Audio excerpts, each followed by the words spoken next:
Look at that. Jamari thrashed. That's a first down. Gabriel actually went 3 for 3 on third down during his first drive.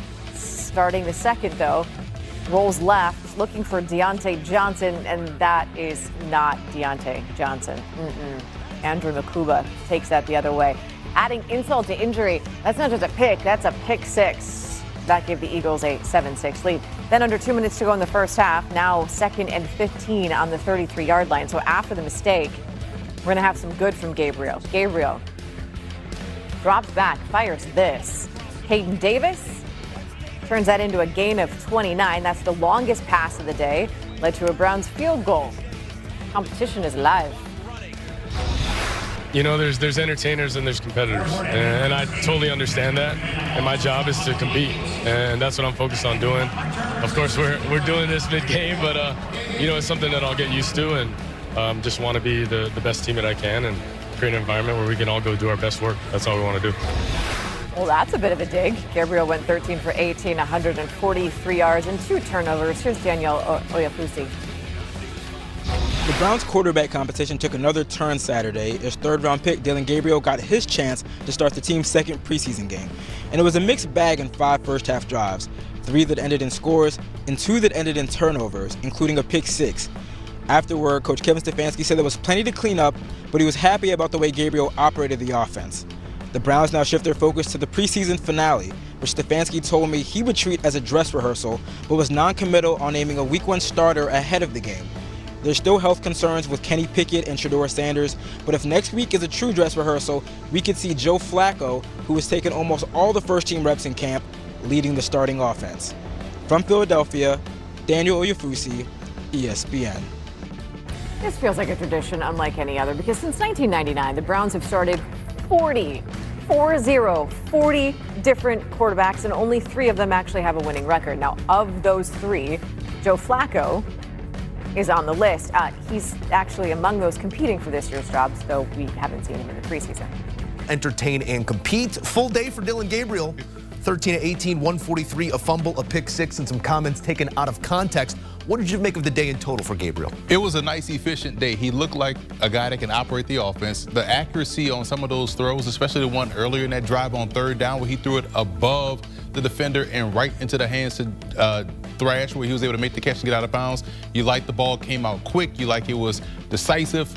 Move when he have to. So there were some things that you like. He led a scoring drive, but the turnovers are always going to be those hidden detractors that's going to be like, hey, man, you can't do this. Now we're down big because of this pick 6. That's the throw right there that was outstanding. So we saw when it was clean, the operation was where it needed to be, and the ball came out on time. That's what Kevin Stefanski wanted. He wanted to see how he can manage the offense, look great, but the 2 turnovers is really what doomed him. Yeah, some learning points, some teaching points, and some learning opportunities here for Dillon Gabriel in his first go as we look at them side by side.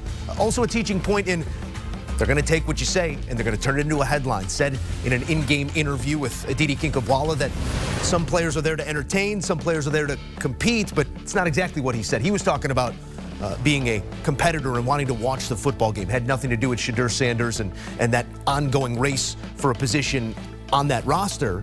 And on that active roster, that's where I want to take you next. Your biggest loser, or one of them coming out of Saturday's play, is one of the names in that room, but neither of those 2. Exactly. One that didn't play, and that was Kenny Pickett. And therein lies the problem. He didn't play. We hadn't seen him in the preseason. Now, we've seen him play regular season football before, but in this battle between Shedeur Sanders, Dillon Gabriel, and Joe Flacco, he has been hurt. So you can say he's incomplete.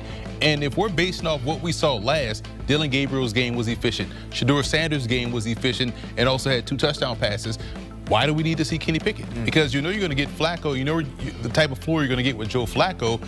And if Kenny Pickett is playing essentially how these young rookies that have a lot of college experience are playing, then you can do without the rookie. And now, when you think about, okay, can they get assets for him? Where are we short on in certain positions? Maybe we can flip this guy for either a player or another pick in next year's draft. I think that's the loser of this because he hadn't really gotten out there to compete. And if we do game that out and it is Flacco starting and the 2 rookie quarterbacks in that room, It'll be interesting then to see what the depth chart looks like when you do need the 2 to step up. Who's going to be the 2? Who's going to be the 3? Answers all coming in time. We're going to talk 1 and 2 in the Indianapolis Colts quarterback room. This is sort of that either or right now between Anthony Richardson or Daniel Jones. You have an experienced veteran. You have a young buck who still needs some time. You have these numbers that come out of Saturday's play. It was Jones first and Richardson second as scheduled. The numbers look quite similar. Emery, what do you take away of the 2 performances? If you're watching Daniel Jones and you're seeing the efficient numbers but not seeing the wow play,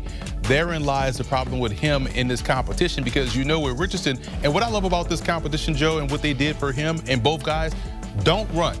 Go out there, operate the offense from the pocket in the passing game, and let's see how you progress there. We've seen the progression from Richardson, made some great throws all throughout camp, and he didn't rely on his legs. I think he used his legs once on this particular drive where he was able to scramble up to convert a 3rd down. But it shows you that, hey, I can play from the pocket and use my legs when necessary. I love that he dropped weight. I love that he got a little bit more fluid in his arm movement, which helped with his accuracy, his touch, and his placement. And so all of that being said is that he is clearly playing either equal or slightly above Daniel Jones, which is not good news for Daniel Jones, who's been in the league for 6 years. You have to be playing better than him, because if it's even, go with the young guy who you've invested a lot of money in and that has tremendous upside. He just has to stay healthy. This looks like rookie year Richardson as opposed to what we saw last year. Yeah, it was also a step in the right direction. Pre-snap pressure identification was the big issue from game 1 of the preseason.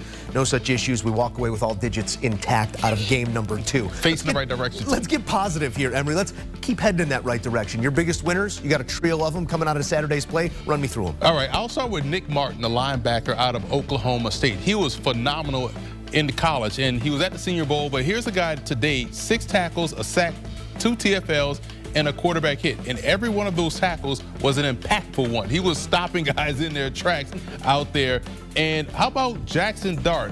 14 of 16, 137, a touchdown pass, and a rushing touchdown. The reason why I like his day is because he's showing you what development looks like when you have a starter and you're allowing a coach to work behind the scenes with the guy, his guy.